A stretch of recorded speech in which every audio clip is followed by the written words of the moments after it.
Halo teman-teman, balik lagi di channel ini DIY Travel ID. Nah teman-teman pasti tahu soal 3 transit KRL baru di 2024 yang KAI masih mencari harga yang pas.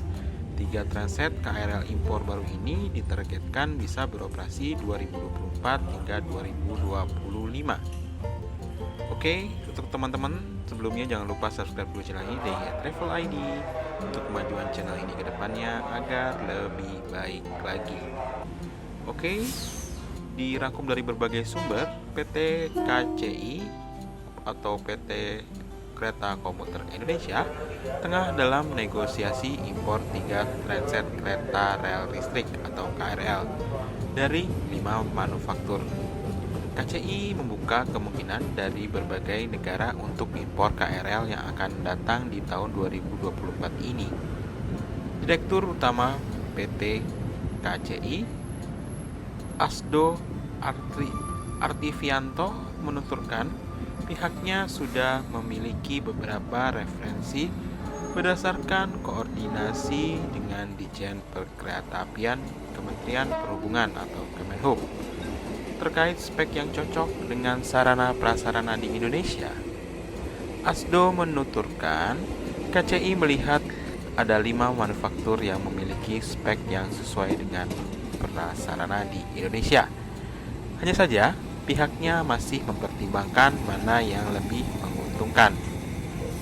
Pasalnya, anggaran untuk impor KRL ini berasal dari penyertaan modal negara atau PMN untuk PT KAI Persero sebesar 5 triliun rupiah yang akan cair secara bertahap, di mana tahap pertama senilai 2 triliun di tahun ini. Asdo enggan menyebutkan asal negara 5 manufaktur tersebut. Dia juga membuka kemungkinan dari negara selain Jepang, yang mana sudah menjadi langganan impor KRL di Indonesia. Kata Asdo, ada negara lain juga dong, tegasnya.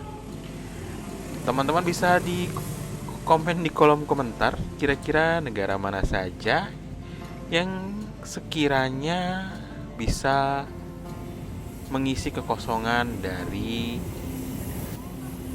armada komuter lain khususnya di Jabodetabek ini, teman-teman. Ya, semoga menemukan pilihan yang cocok. Oke, Asdo juga menyebutkan impor 3 transit KRL tersebut untuk mengantisipasi lonjakan penumpang di tahun 2024. Sembari menunggu kegiatan peremajaan atau retrofit 4 transit KRL yang sudah sebagian dikirim ke Madiun. Adapun total yang akan diretrofit 9 transit hingga 2027. Kita ada sekitar 104 transit. Jadi dengan kedatangan KRL impor ini kita menjadi 107 transit. Nanti ada pengurangan lagi karena ada 4 transit yang akan kita retrofit dikirim ke Inka Madiun.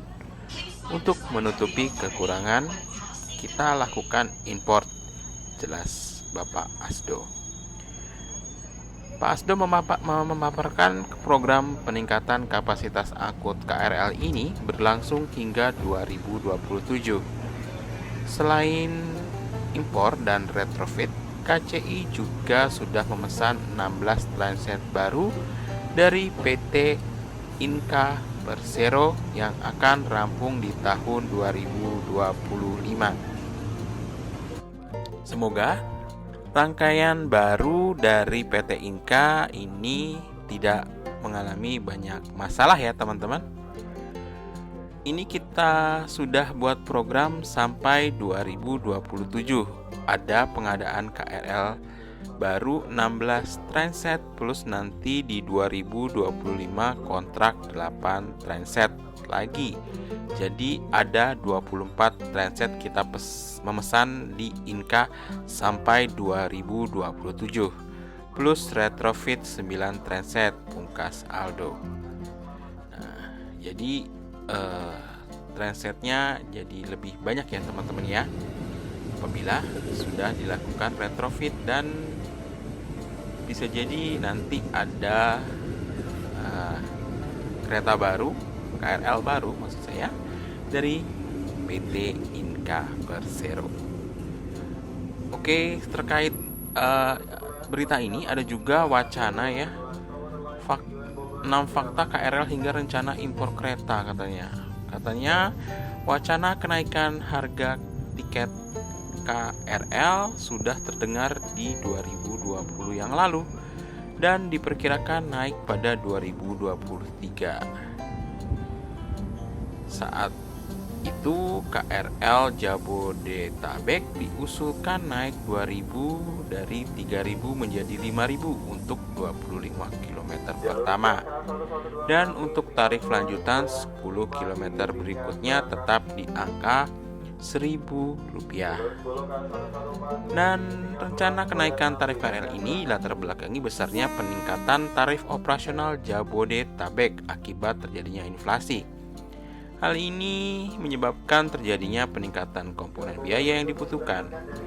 Kita kan terakhir naik di tahun 2016.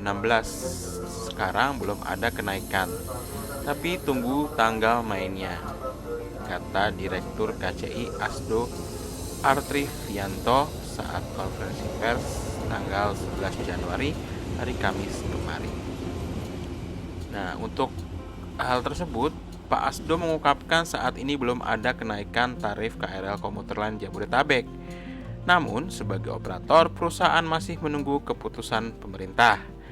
Menurut dia, KCI hanyalah Public Service Obligation atau PSO, atau menjalankan tugas pemerintah dengan memberikan layanan kereta kepada masyarakat. Bila pemerintah melalui Kemenhub menetapkan adanya penyesuaian harga tiket, maka instruksi tersebut akan dijalankan.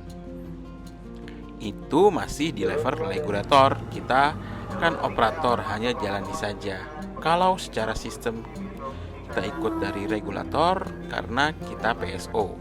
Kalau pemerintah menetapkan kebijakan tarif, kita secara IT kita siapkan dan kita siap untuk melakukan itu, jelas Pak Asdo. Nah, semoga tarif KRL komuter lain untuk sementara ini sebelum ada retrofit dan penambahan rangkaian, kalau bisa jangan naik dulu ya, karena pelayanan belum maksimal yang diharapkan. Oke teman-teman, sampai di sini dulu konten kali ini. Mohon maaf kalau masih banyak sekali kekurangan di konten ini teman-teman. Sampai jumpa di konten kami berikutnya. See you, bye-bye.